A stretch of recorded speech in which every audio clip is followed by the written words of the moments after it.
uthando lami engikuthanda ngalo mntana womuntu bengifuna wazi ngifisa wazi ukuthi uyohlala uyibuza inhliziyo yami njalo nje ngoba wena ungowami mina ngiyakuthanda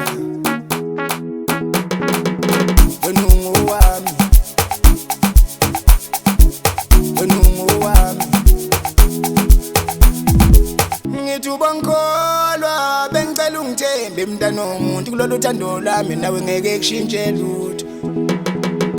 wo ngiyacela ngawe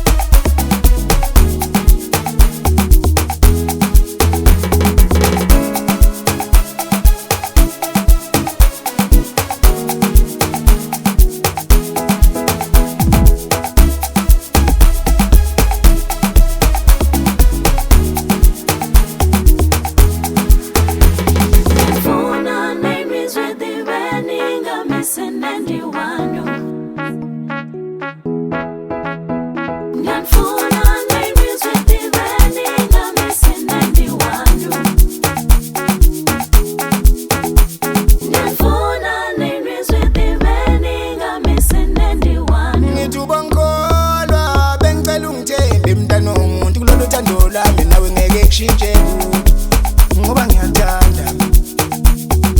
ngifisa wazi ukuthi uyohlala uyibuza inhliziyo yami njalo nje ngoba wena ungowami mina ngiyathanda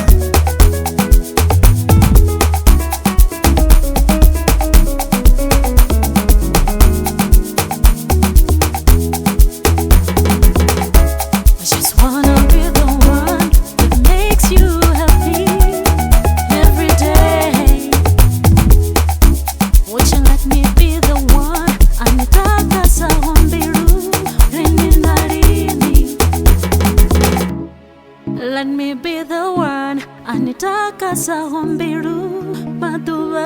othe.